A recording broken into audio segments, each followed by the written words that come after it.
Background. My 26 female sister, 25, has always been an attention hog, and our parents encouraged it. She's also a mean girl. When we were kids, the adults loved her and thought she was such a perfect girl, but to me, to our cousin, she was awful. She was a bully. A few times she would actively tell me when she planned to take attention from me on my birthday or graduation. She was like that with our cousins as well. Sometimes it was getting attention on her and getting whoever's birthday it was in trouble. She made up so many lies about us, so I ended up going low contact with them, her and my parents, as adults. I know from my cousin she hasn't changed at all. The last time I saw her was before the global issue, and she tried to say I stole her food. LOL. I got engaged in 2018 and I'm getting married later this year. My fiancé and I have everything planned. My sister, on the other hand, got engaged last year and announced her wedding day as the same as mine a while ago. All our cousins said they would go to my wedding. This led to her and my parents reaching out after being in low contact with them for 6 years and saying we should do a double wedding. I'm not going to lie, I found it such a ridiculous request and said so and told them I would never do a double wedding with her. They acted like I was so rude. Now the flying monkeys have started coming for me in the form of aunts and uncles who think I'm selfish for refusing.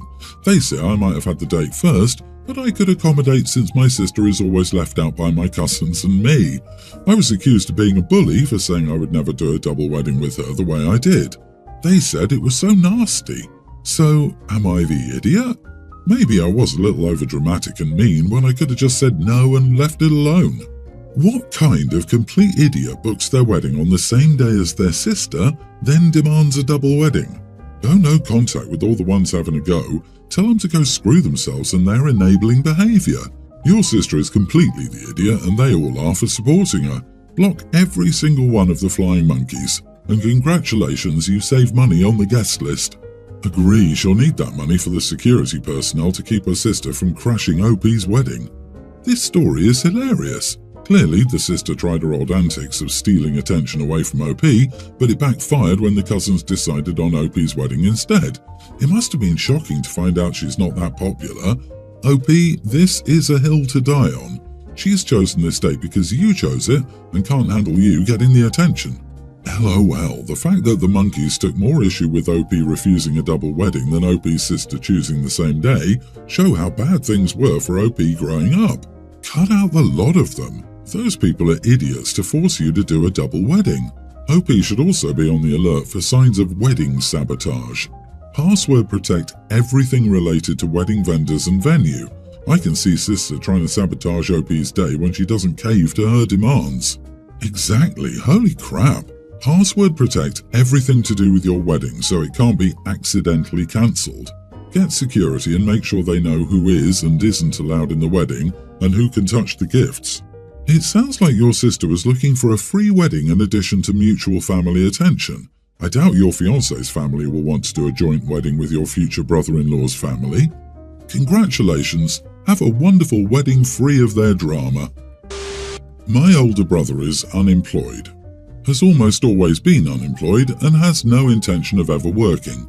His life plan is to live off of our mother until she dies, then our father, if he happens to live longer, then live off his inheritance. Or maybe he'll try to mooch off another relative, I don't know. Our parents have tried to get him to work. They did everything in their power to arrange him job positions where he didn't even have to interview. But no, he always comes up with an excuse as to why that job isn't good enough for him.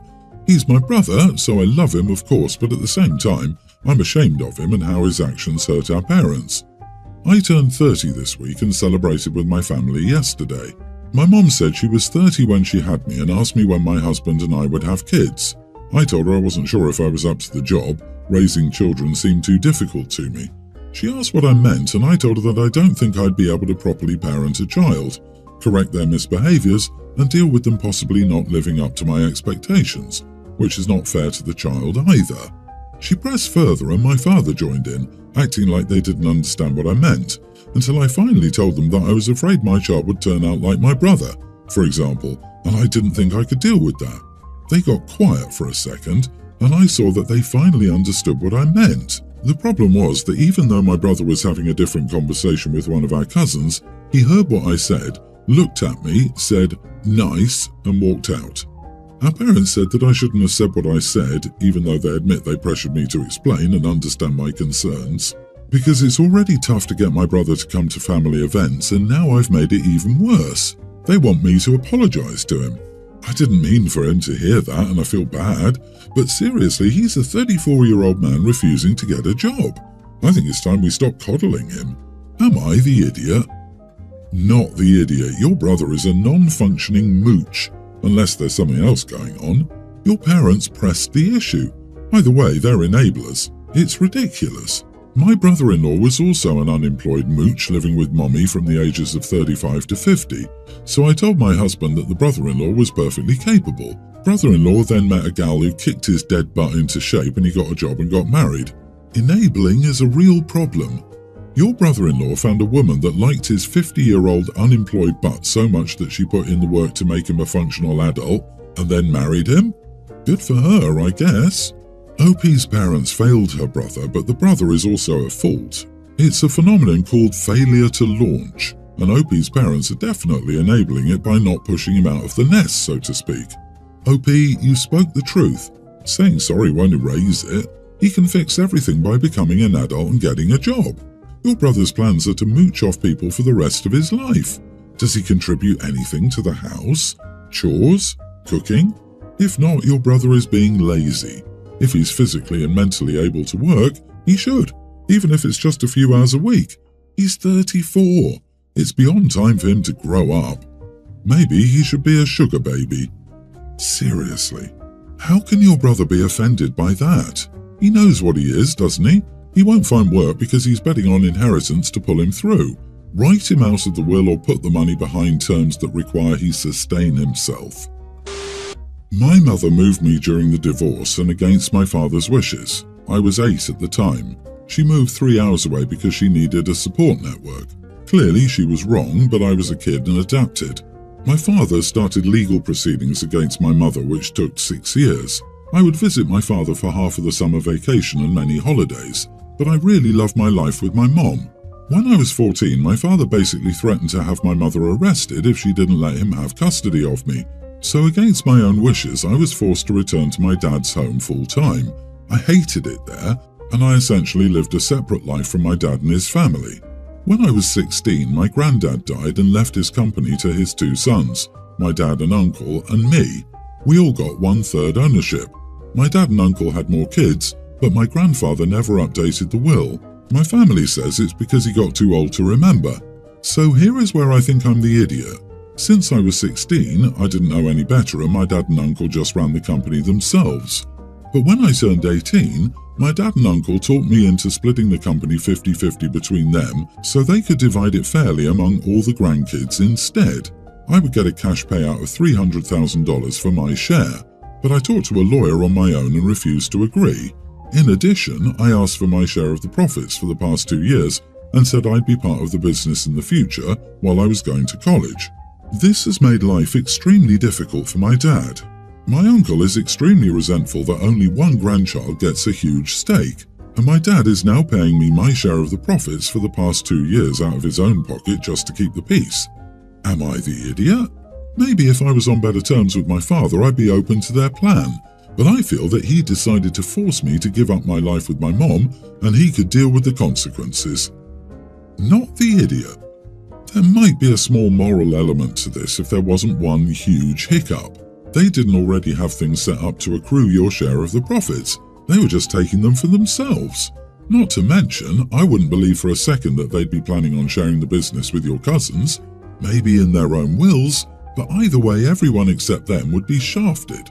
I strongly suggest you get your lawyer to handle any further discussion of the business and make sure you keep getting your third. Then, enjoy your college experience and stay with your mother during the holidays now that you're an adult. I'm assuming the business is worth more than $900,000. The earning potential, that is. Your dad and your uncle should have been paying you for 2 years, am I correct? Your dad is keeping the peace with his brother, but didn't care about the mother of his child or making sure you felt welcomed. Correct me if I'm wrong. $300,000 is a lot of money, but if they offered that, and if your dad had money to keep a custody battle going for 6 years when you were visiting anyway, I suspect the business is worth a lot more." I was thinking the same. Your grandfather probably didn't forget to update the will. He made a choice for you to be a joint owner of the business. I'm sure your father had his reasons for forcing you to move, but it sounds like you found a way to make the best of a difficult situation. You're a smart cookie for standing up for yourself and making sure you get your fair share of the family business. My 28 female friend, Sarah, 26 female, is getting married next week, and I'm her maid of honor. I should be excited, but this whole situation has caused me a lot of anxiety because I'm 8 months pregnant and she isn't happy about it. You see, Sarah and her fiancé Dave got engaged 2 years ago and decided they'd get married on their anniversary, which is so sweet and very them. As Sarah's maid of honor, I've been helping her plan and navigate through the many complicated feelings of being a bride, especially with setting boundaries with family members who don't understand that this wedding is about Sarah and Dave, not them. One of the major setbacks was their desire to have a childless wedding. Because of Sarah's anxiety, I took up to de-escalate some of her family members that demanded to be the exception and was able to help talk down all of the people who felt entitled to this wedding. All was well with the world until I found out I was pregnant. My husband and I have been actively trying to have a baby for the past few years with no luck. I have some medical issues that make having children extremely challenging for me, and when I found out, I thought Sarah would be happy for me, but she told me I was incredibly selfish. She did the math and figured out I'd be due around the date of her wedding, which, she reminded me, I knew about well in advance. I tried to explain myself, but she wouldn't hear it. She said if I were really her friend, I would have planned around her wedding. I told her I realized she was hurt, but I wasn't about to put my plans on hold for her. She got even more upset. She didn't understand how I could spend all my time telling her loved ones not to bring children to her wedding, only to turn around and do it myself. I was shocked. I'm not due until the week after her wedding, so technically I wouldn't be bringing a baby to the wedding. She then expressed how she was concerned about me going into labor at her wedding and started crying. I assured her that wouldn't happen, and for the past couple of months she's been repeatedly bringing this concern up to me and making comments about my body changing and the pictures, etc. She's mentioned more than once she's worried I'll be taking attention from her, and now I'm starting to believe it. Last night, some of the other bridesmaids went out drinking with Sarah, and I guess my pregnancy came up again because I've received quite a few texts and snaps telling me that I'm a bad friend and don't deserve to be part of this wedding. They've even called me an idiot for planning my pregnancy during the wedding. Am I the idiot? Honey, skip the wedding and lose the friend. You are not the idiot. The fact that you would have had to put off getting pregnant for 2 years to make her happy because, let's be honest, there was no acceptable time for you to become even a day pregnant other than after her wedding. Friends are happy when their friends get pregnant. Friends are not friends when they're worried it might affect their big day. She's not a friend. She's an utter horror and has good gal OP so twisted up she can't see it. Agree, drop this diva. This whole wedding culture has gotten completely out of hand, so the bride expects everyone she knows to center all their major life events, including family planning, around her stupid wedding. The entitlement and audacity that comes with weddings are ridiculous. I would bow out of being maid of honor and let one of the harpies take over. Life is too short for nagging witches. She cares more about herself than you, and the nerve to constantly bring it up. I wouldn't be surprised if she purposely tried to stress you out because she knows it harms the baby. And the nerve of these other friends. When you have difficulty getting pregnant, there is no real planning. You try and try some more and you'll never get pregnant.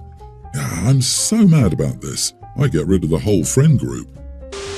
I'm a teen female and my mom, her husband and I are currently in therapy. For this, we will call my mom's husband Jim. My dad died when I was 6. A year after, my mom met Jim and fell in love with him. He helped mom heal in a way therapy wasn't able to, the way nobody else could. Jim and I got along pretty well. At times he tried a bit too hard to be a parent when he and my mom were still dating, and at times it felt like he wanted way more from me than I did from him. Before their wedding, when I was 8, he and my mom told me they wanted to know if I would like to be adopted by Jim and to call him Dad. I said no. Jim asked me if that would change, and I said no again. They did drop it, and to their credit never pushed it after that. When I was 9, my mom had a baby boy, and a year later she had a baby girl, followed by another baby boy a year later. I do love my half-siblings. but I've always called them my half-siblings. Mom asked me why I used half, and I told her that we had different dads. She told me that didn't make them half, that we still had the same mom, and even if we didn't, and they were Jim's kids with someone else, we were still family, still siblings now, and using half or step for siblings was a little mean when you're so much older than them. It was a topic that came up time and time again.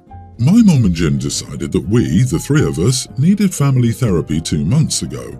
It was there that not only was my using half brought up, but the fact I bounced between stepdad and mom's husband for Jim, and that I never called him dad or let others credit him as my dad. The therapist and I talked solo, and she talked to mom and Jim without me too. She helped guide me through some of what I'd said to her. The questions were basically, why half? Why is it bad for Jim to be known as dad? Why can't that make me happy? So, to sum up what I said, I told them that I love my half-siblings, but we have different dads, and I don't ever want that to be forgotten because I love and miss my dad and don't want him erased. That no matter how great Jim is, he's not my dad. That I'm glad Mom has him since Dad's gone, but it's important for me to let it be known that I'm my dad's daughter, not Jim's, and that it's a feeling that isn't changing for me, that I don't want it to change, that I'm still happy with how things are. Mom and Jim were so unhappy with me for saying that.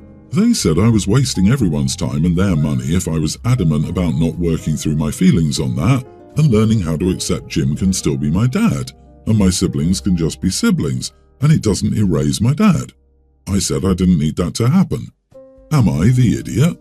Not the idiot. If it's so easy to change how you feel about something, why don't they change the way they feel about you honoring your dad? And I truly don't get why that's so important for your mother and stepdad. It is the way it is, and nothing they can do can rewrite history. Does your mother really want that? Is she ashamed of your father? If so, that's too bad, but not really your concern. OP, ask your parents in therapy if, God forbid, Jim died while your younger siblings were still young and your mom married again. Are they okay with Jim being erased? Jim's replacement being called Dad? And when they tell you it's not going to happen, point out it already did. A happily married man with a young child died, and he probably didn't expect it. Didn't expect his wife to want to erase him in the future, no matter how nice her new husband was. Keep stressing to them to confirm that the erasure of dead parents is okay. In the non-existent event of your mom passing and Jim remarried, would your mom want you to call his new wife Mom? I don't think she would. They are both hypocritical. They don't get to decide how you are supposed to feel.